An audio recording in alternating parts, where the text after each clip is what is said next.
Hi, it's Dame from Dame's Place. I didn't really have a big plan for today's story.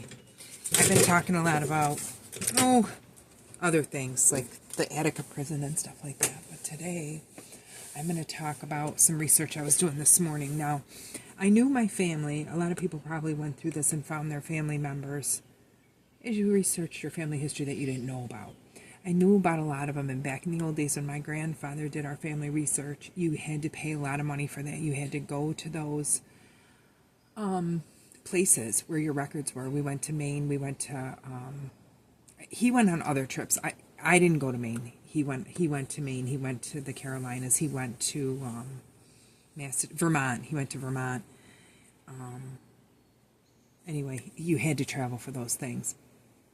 And intentionally in our town, our family history was obscured. It was being obscured because the wealth of the family was being...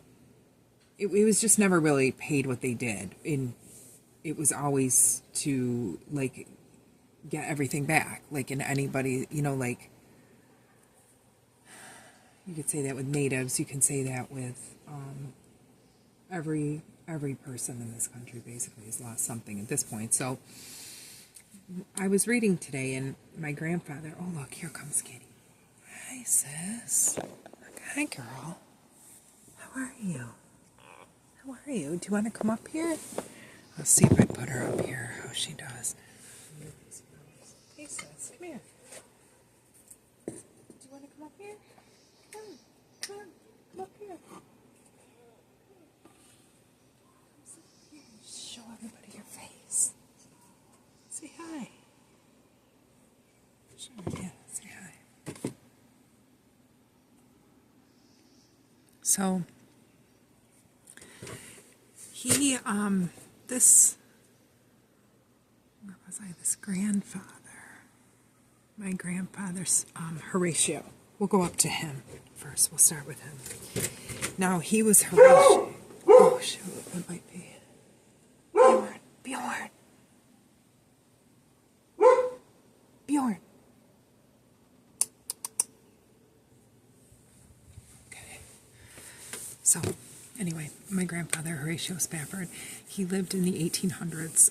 His son was Horatio Spafford that started the American colony in Jerusalem. That's his son. That's my great uncle, four times up. I'm talking about his father, my grandmother's father, and he wrote the New York Gazetteer, two of them, one in 1813, one in 1824. He was a brilliant man. The Spaffords were known for their intellectual properties of their own, and he wrote to the presidents. He was meant for military service. Our progenitor up the line, John Spafford, he named Horatio Gates Spafford after General Gates of the Revolutionary War because they fought with each other, not with each other, against each other on the same side in the Revolution, in the American Revolution, in Saratoga and at Burgoyne, I think. And my grandfather wrote letters to Thomas Jefferson and James Madison about the patent laws and how they did nothing to protect the people that had patents, because he had a wheel carriage patent at the time, like the old wheel carriages that they, say that everybody came out on the Oregon Trail, which everybody didn't. That wasn't how that was, but we know that now. People know that now, but some people did, so that was true. But other people lived here, and everybody wasn't in a teepee because you were in your hunting tent when they took your house and told you to move. You can look at the Trail of Tears. You can look at anything in any county, basically, that is near a res, or even if it's not near a res, because they were running people off, states over. Trail of Tears of states and states over to Oklahoma. So,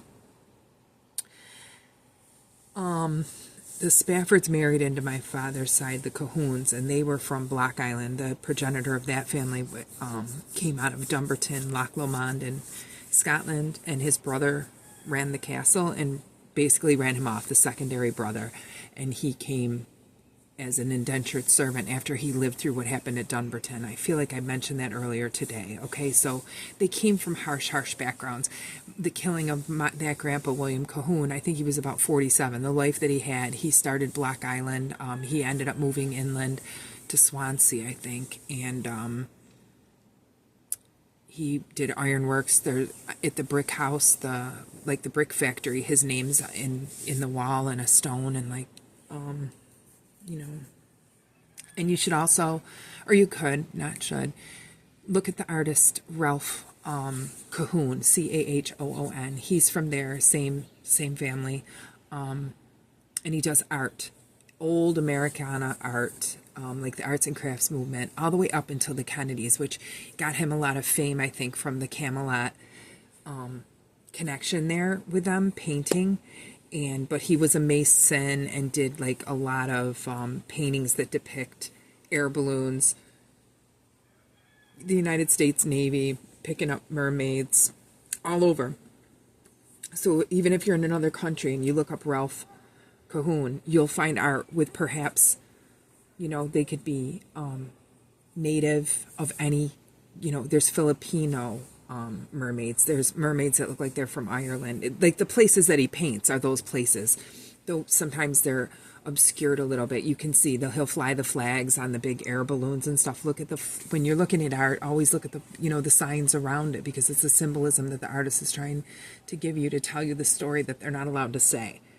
You know, if you see a black fly in a movie, you always know someone's going to die. That's the sign for that. So there's other signs. A beautiful picture, but one thing's just one-off. That's called the one-off. And people that are one-off are like, well, I'm not going to get into that, but it's just a one-off. And it's like when there's two colors, like there could be, what's the shade for that? And, or the cut of the design, the mill of the fabric.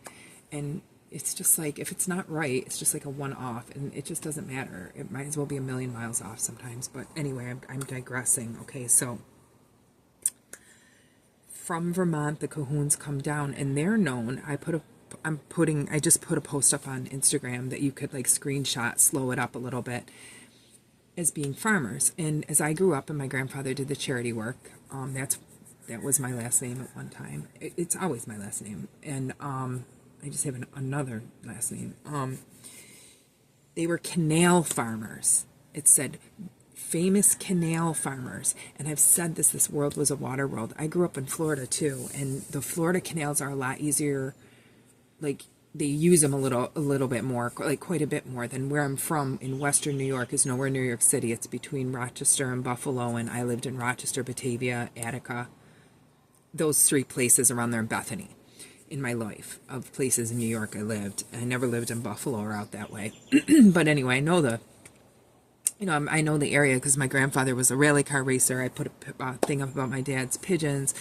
We traveled a lot, you know, in-state, not a lot, like not abroad or anything.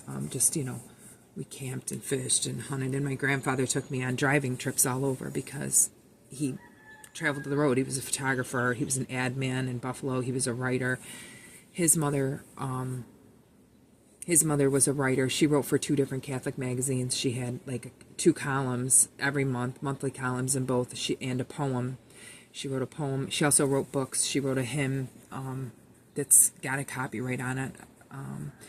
And my grandmother's uncle is Horatio Spafford of Israel, of Jerusalem, and he was not Israel.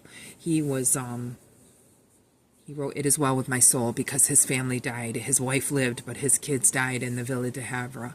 And I looked that up, and it was, there was some symbolism in that, but I have to have my notes on that, and I don't have my notes right now. Everything's so overwhelming that these stories are so big, and, you know, I'm gonna try to do it in a much better way, but I think right now it's so pretty to look outside and realize you could have this at home. These are like gift plants from my girlfriend and stuff we've always just had, and some plants we bought this year, a lot of those, but, you know, they're tomatoes and stuff that's just going to come up, and it's nice to sit out here. It's covered up because the heat has been real hot on them, like really, so anyway, this is where I fell the other day. It was brutal. So this canal farming. I say a lot of comments I make if you came over from a comment I made on somebody else's post, like John Levy or Mind Unveiled. Sometimes I watch Michelle Gibson's got great ones. Love her stuff. She does all just a ton, but it's actually that like triggering of who the people were and how who my family was and how young. All the men are dying young. Not all, but quite a few. And they were abolitionists. They had houses on it. Their houses were safe houses from New York to Ohio on the Underground Railroad. You know, my grandfather did a lot for civil rights. He was a civil rights advocate for people. And they hated that about him in that little town of Batavia. It was a really racist place. And they just, you know, he ended up leaving and living, but my father didn't. And he didn't end up making it out. Neither did my uncle, though. He wasn't in Batavia. You know, he had other issues. But either way, sadly, you know, and both of them were just not at all trying to not live. They were great people, and this was all just a big, big conspiracy against them, you know, and you can use that word however you want, but it's when two people have something behind your back, and they all knew what was going on and stuff. So my husband said, you know, forgive yourself that you didn't know what was going on. It's hard because you're like, geez, you know, what? But when you think of this many people and this kind of loot for the canals, the railroads, the electricity, the telephone lines, all of it's connected. And just like we're in a reset now, it was a reset then. So my grandpa Horatio he's got the canal guide of New York too. He makes the pocket canal guide. So you could just throw it in your pocket and travel because you're going to take canals everywhere, like roads. But then they cut off the canals. So now those farmers that don't have a deal with the canal, which would be, it said my family had canal farms all along the canal. And my grandfather took me to a lot of different places that he said, this was our family's house, this was our family's house. But, you know, not anymore. We didn't stop there or anything. There was other houses out in Oakfield, out that way, that we stopped at, my Aunt Tessa's, but not them. And then come to find out, my Grandpa Sam died out there somehow at 50. I didn't even know not my uncle, my grandpa. I said Uncle Sam, my Grandpa Sam. So it was a water world. And another patent that Horatio had it wasn't a patent actually. It was like he was looking at the patent information, but it was a way of fireplaces and not to burn the sooty wood. Because as we know now, when you look at it, those weren't meant for burning wood in them. With the two casters on each side of the fire, you know, the fireplace inside, those metal things that look like they hold the log, those were running your electric, really. Those are, you know, with mercury and your ethereal energy you're getting out of the copper, out of the top, that's running through. And when you had the iron gates around your whole house, there's your insulation that's running through the entire thing and coming back on a loop with your water and your pipes, and it's going up, down, as above, so below, and it's just, you're in your own loop. So you wouldn't have to be on the grid, so to speak. But at one point, that grid had water to everybody. They just put meters on everybody. You know, they paid Paradise and put up a parking lot and a meter and told you got to pay for this, that, and the other. When we were just floating, you look at here in America, they got rid of a lot of the canal boats. But look at the European English canal boats, the flat ones. They're gorgeous, beautiful. Been around since the beginning of I'm not going to listen to people tell me this was this year and that was that year, because they're full of that they know that. But a long time ago, they're good old boats and people live on them and they're gorgeous, and they want to get rid of that. In Ireland, the travelers, now they call them the travelers, and they call them gypsies, and they call them because Egyptian pharaohs, Ireland's known as that. Watch Max Spires, they're known that the pharaohs went there. Scotland is Scotia. So, and people can run their lines up there. I can run my family lines up that far. They've shown it to me, and they nobody knew that. And the other odd thing is, I think that that's here. I don't think that that's there. They could be there now. You know what I'm saying? I'm not denying reality now, but I'm saying in a different world when it was different. You know, we were the old world, and so it's really not a far stretch. And then if you look at the Montauk and Pequot, Narragansett, Pamunkey, Potawatomi, Cherokee, Benai, Creek, Muskogee, and that's about it. That's about all I can name right now. Did I say Powhatan is my grandpa? Yeah, Powhatan. So, all those things were changing. And like now you see a lot of the tribes making deals. Different deals are going on all over. My tribe doesn't have anybody. There's no new enrollment, but which would be Creek. Okay. And some people go to Seminole. My mother went down for hers at the Seminole. But anyway, they're all making new land deals, and people they find out they are that. Like, it's on paper. Here it is. Here, your grandpa went to the Dawes school. You're on the Dawes roll. He went to the, whatever that school was, the industrial school up there in Pennsylvania, Carlisle. So I think one of the things that maybe if you are researching your family, and I think it's really cool too, but it doesn't matter. You could research anybody's, and for God's sakes, please look at mine. Please look at these people that you see on my page, because those are my pictures and real people that are actually true. It is not, you understand, they wrote them out. But that I'm finding them and showing you is a reason. There's a reason that God put that there for me to show you and say, like, we're not nuts. This was a water world. These patterns are far more than we could ever make. Crop circles, stuff like that. The ley lines, all of that stuff. It's completely related. And what's going on now with the water situation, is a whole nother, it's very similar to, it used to be a canal world, and my grandpa's, he died in poverty of malaria. This guy is like incredible. He had a magazine, the American Antiquarian, he was a Quaker his whole life. Or like maybe when he was 17 or 18, he had gotten a lot of property. He like was one of the first people to go west when west was New York and Pennsylvania, and he came up with the iron Bessemer process of iron ore processing. While he had tons of land out there, he had prospected and had a whole village of people, like a happy village, everybody working together. They were called Spaffordites, and it was like a utopian society. Which then his son went to Jerusalem after. First, it was the 1871 fire. In Chicago, the Great Chicago Fire. He lost much in that. He was a lawyer. And his father dies of completely poverty-stricken. They say, if you believe, poverty-stricken because he made bad choices of his own $7,000 to make the Gazetteer and print it, which he did. And then the middleman filed bankruptcy and left him with a bill for the printing. So, he went in the hole for printing his book. So when people ask me and say, you should write a book and you should do this, listen, my grandfather did these things and he died in poverty. I can't ask, we can all find this stuff out, and they're going to rewrite it and do what they will. They talk poorly about him. They say how he was brilliant and everything, but not good with his money and stuff. And that's not true when you're being tricked out of it. And not even tricked, he was that smart. They were saying they were going to do things and they weren't, because that's the way the country was set up. He was writing to James Madison. He was writing to Thomas Jefferson, telling them. He was telling Jefferson that slavery was wrong. He was an abolitionist. And Jefferson was like, how much did he get it? He kind of got it, I guess, because they'll say, oh, well, he freed some people, and, he has that family that he didn't, in my opinion, that's not taken care of. But that's their business, and I'm not getting into it, but, and I can go up my lines to say people that I have grandparents that are on the same land, and they held people. They were slaveholders. It's terrible to say, I don't know them. I never knew them. I had no idea. They don't want you to know that. My cousin Paula, when they were taking every single thing, told me about my grandfather's little illegitimate kid that called me to ask me to do a DNA test with these other cousins. Here I am, 50 years old, and could I do a DNA test? And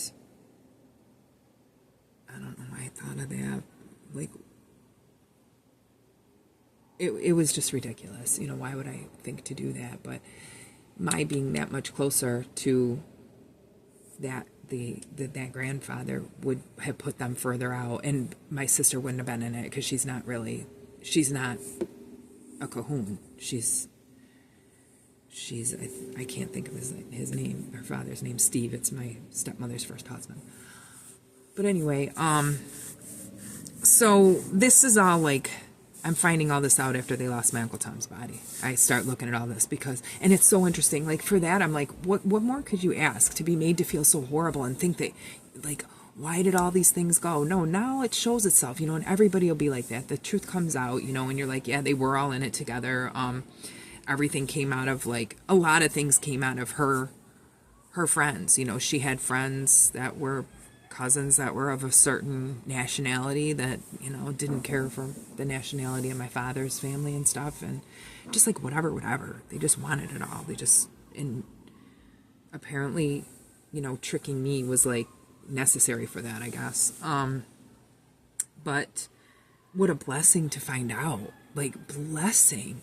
Like, I don't feel crazy anymore. I mean, I didn't ever feel crazy, but you start to feel real whack when you're saying things to people, and it's never like, everything's kind of like, you know, I'd say, geez, let's say I'm talking to them about our incoming inmates, and I'd say, this is another one that said that this and this happened.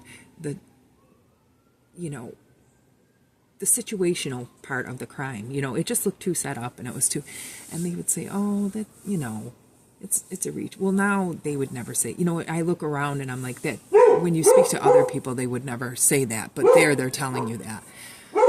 And Bjorn, shh. Come on now. No, ma'am. Okay, so we're in this water world, with Sam and my grandma Gert, and she makes dresses, and she writes for the 2 Catholic magazines columns about recipes and women's, not issues, because it's not like that, but she writes about her house, and he ends up dying at 50. She takes in a boarder, and moves, I think, to Batavia for a little while after he dies, because they were in they were living out in the country. And then in the end of her life, you know, they took that box with all of our records in it. So I could never read these, though I did when I was little, but then my stepmother kept this box with my whole family history, this stuff. And they got together with these bushes. My aunt married a bush, and I don't know if they're related to those bushes that we know, but whatever. And they all entered it all into Ancestry and did whatever they did with this huge, I'm sure, huge thing. But as I'm reading it, it's just like all these things that I knew that my grandpa had taught me when we went on those rides were coming back to me. And I remember when there's a bridge out there that the cows can go over now, that at one time they couldn't, but before that they could. And I remember him telling me one time, showing me a different bridge by the canal, because the canals were everywhere, and he said they used to cross them here. He lived in Groveland in Livingston County, growing up mostly. They came to Batavia a little later, but my other, who they married into, my German horses, those are horses and Rolands that go up to Omensburg, to the Ermenzel tree, and that's, there's a statue for Roland there, that's Rollo from the Vikings, and they, you know, that's where they're from. So they came over, I'm kind of digressing, but these are all the same, my father's side. Frank and his wife, Elizabeth Roland, had just gotten married in 1852, and they got on a boat to come here out of Omensburg. And that, again, is the Saxon capital. It's where the center of the world, as above, so below. That's where the center of their world is in Saxon paganism, is that town where my people are from. And they took the ship here, and it was the Miracle at Sea, and it was a terrible storm brewed up on the Atlantic Ocean when they were coming over, just married. And the priest, they said, was at the top of the boat. The water was coming over the sides, and he's hanging on, and he's got the crucifix over the people, like, and the water's coming in, and he prays out loud, and they pray. Everybody's praying with them. It's not like Pilgrim time, so it's 1852. This is just like, just taking a boat over, you know what I mean? And they made it.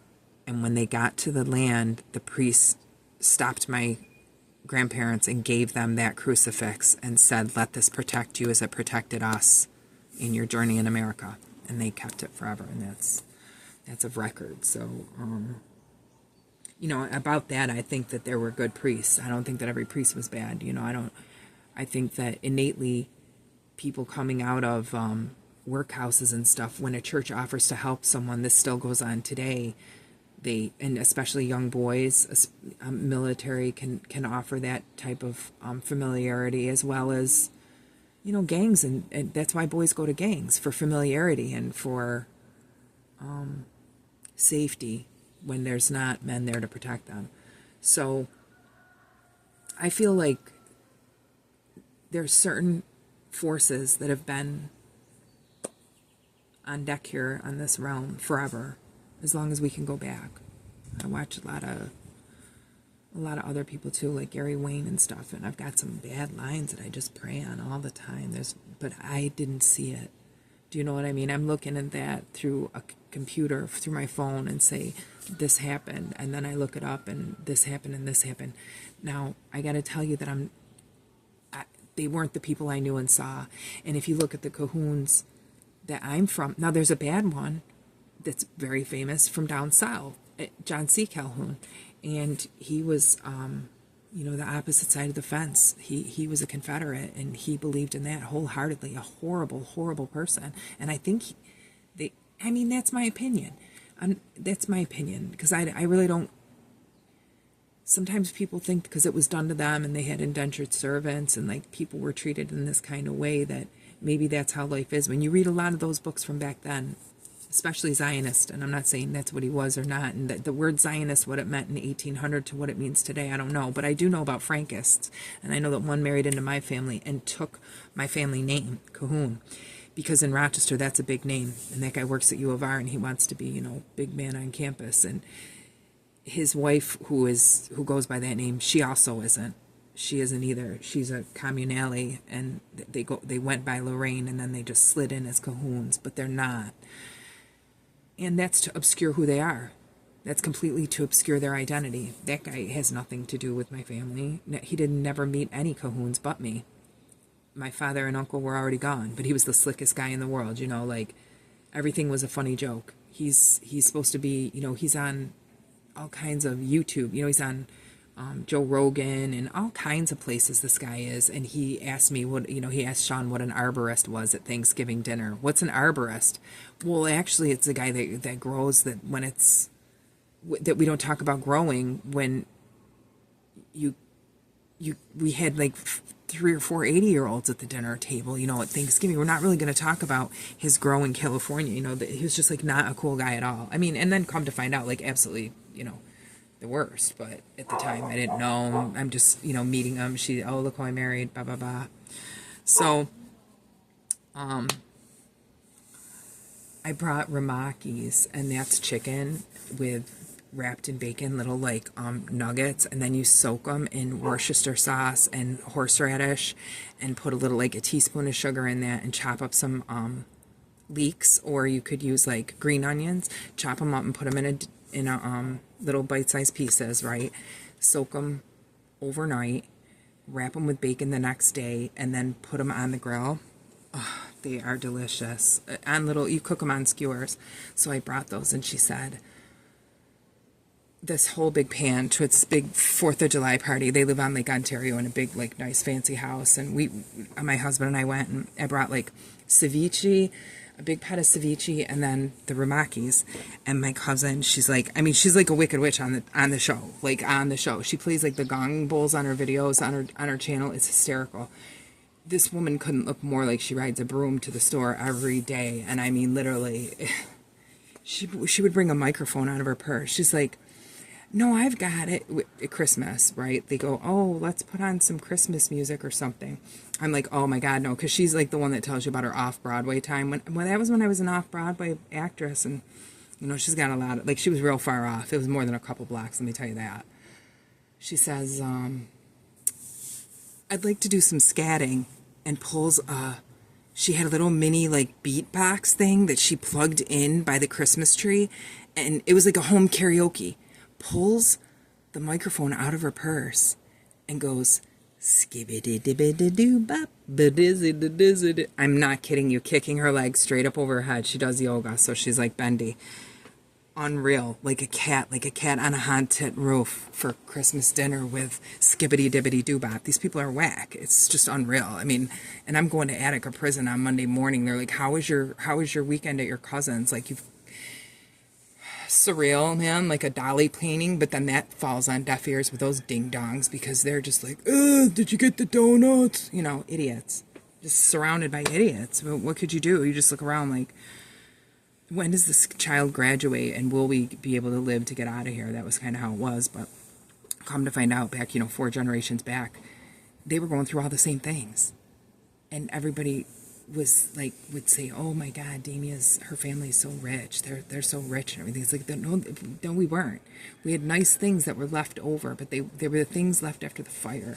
They weren't like money things that I had. My father's tools were worth $100,000. His pigeons were worth $250,000 all day long in his pigeon coop that was the garage. He was getting $30,000 for a pigeon, and it wasn't a hard thing. It wasn't a hard sale. I mean, he didn't have to refinish furniture anymore. He really didn't have to do anything he wanted. He didn't have to grow weed anymore if he didn't want it. It was still illegal, and it was a pain in the ass. The helicopters came down every October. They just starting in August, man, they were just low riding over his house in the city. It was just like whack. He didn't grow there. He grew out in the country. Friends' places that had little tucked away spots. That's how you had to grow back then, because New York would put you away for it. It was really serious penalties and stuff. I don't know how it is now, but it was ding dong. But anyway, so the last thing about Horatio, I'll say, there's a test if you look him up, and look him up in the Library of Congress, because man, when you look those things up, when you have a person that has that, when you're going to ask the right questions and you'll get answers, because if you don't ask the right questions, you're not going to get the answers you want. So when I went and I was looking at him, one of the things that he did, he was an inventor.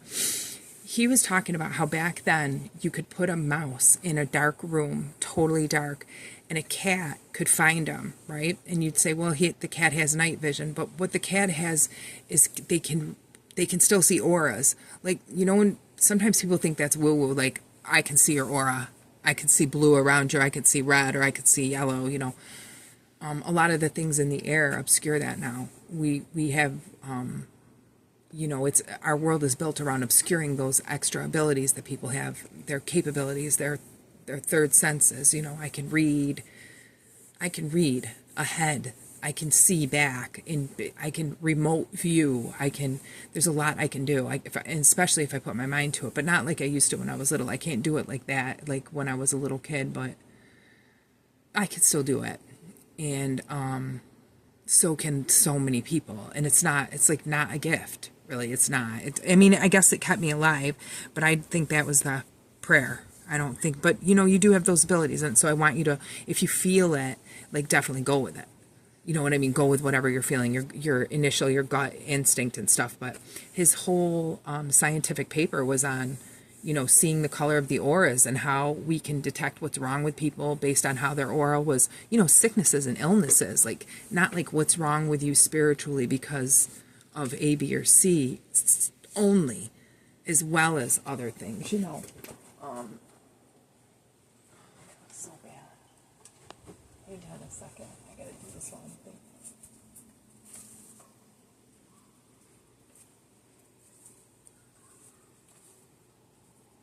Enjoy the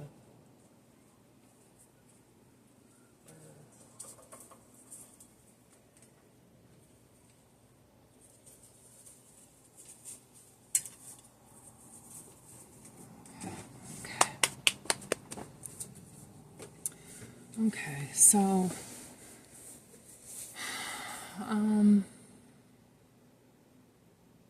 so they say that Horatio died in poverty. His wife was alone. I'm remembering this.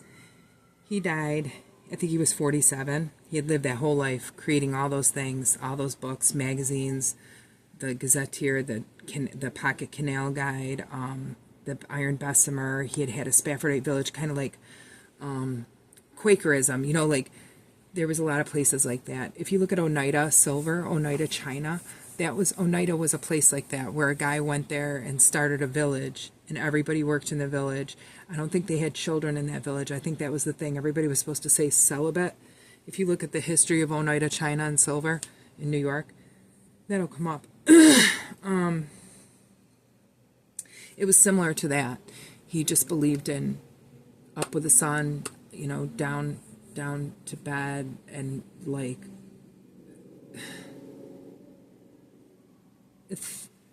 the ether is real. You know what I'm saying? They had to get rid of those people that remembered those things from before. like we'll remember, like, oh, remember when the water was here? Like in our state right now, there's Blue Lake, and they're saying they have to like do a little fix up. Now I think they're probably going to reroute that water.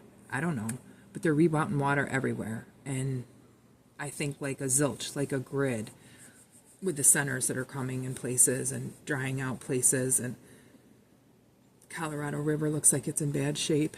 Salem's suing for Detroit Lake to not be drained. They're suing the Salem, Oregon, the Army Corps of Engineers to not drain Detroit Lake. I mean, I don't know where you're at, but it's terrifying to think of it because it's unnecessary completely. But I'm not going to get into all that today. I just want you to know that, like, it's really interesting to look at, and it's overwhelming. It's like, give yourself a break. I backspin. I read about, I read about it again and again, and I think of a concise way to tell you what I found out. And it's like, it's so much to tell you what I found out. But if you have any questions, if you see this, if anybody ever sees this, or if they just, they just do this all, put it all in a show when you're dead, and you just suffer and worry about everything the whole time. But I'm not going to suffer and worry. And, it is what it is. You take every day for the beauty that it is. But I do see, the marginalization and the genocide of people and the genocide of intellect, really. When you think of, watch that movie Idiocracy or whatever. I mean, just not, it's there. There's so much information that we can still grab. Like I said before, the museums and the libraries are joining. That means the story is going to change according to what they say. And if you look at all these sites on Facebook, history of this town, history of that town, old lore of this town, old lore of that town, you don't know who's gathering that data. Could be the people taking over. Now they know all the history. They'll write that in what they choose, and the rest will just be, done. And people are, I'm a guilty party because I put a lot of stuff on the history sites because I love it. I love history. I love to read the old newspaper articles. It's my jam. It's always been my jam. It's unfortunate, like, everything wasn't true the way they told it, but the fortunate thing is there are records to show, like, yeah, this happened. And it's not even changed because the people that I'm related to aren't even famous, really. There's a few people that are famous, but they are well written about. On when you wonder about how this world happened, if you follow these things, they are people that definitely were in on what was going on. You know what I'm saying? They knew, and either they were,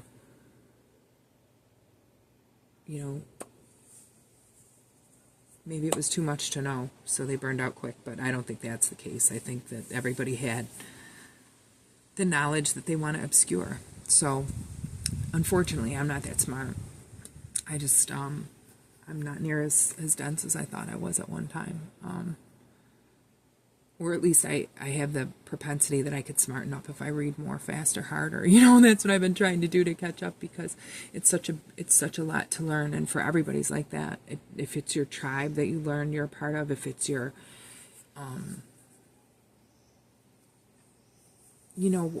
you always like German music, and you find out you're German, that you were just adopted by Italians. Or wherever, you're Filipino, but you were raised in Korea, and you wondered why things didn't seem the same. Like, everybody knows that everywhere, because that's that whole system of colonialism, the short season. So we just got to come together on that and realize going forward that,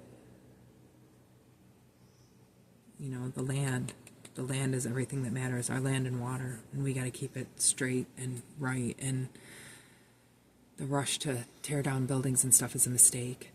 That's a mistake. There's never been a rush for anything, but all of a sudden they're in rushes to tear down buildings and stuff and put up cheap things over them, and that's a mistake for our country. That's a mistake for any country they're doing that to, and I'm sure it's quite a few. So let's look out here. Oregon Diecast Racing. He's out. Please like, subscribe, and share if you haven't liked and subscribed here. I'd appreciate it. The other channel's my husband. Let's see, Kitty. How are you, Kitty? How are you? You're such a star. Kitty Chronicles. That's a whole like subplot on the channel. It's really her show. Her and Bjorn are the stars. I just put them out there because everybody wants to see them, and I Want to make the audience happy.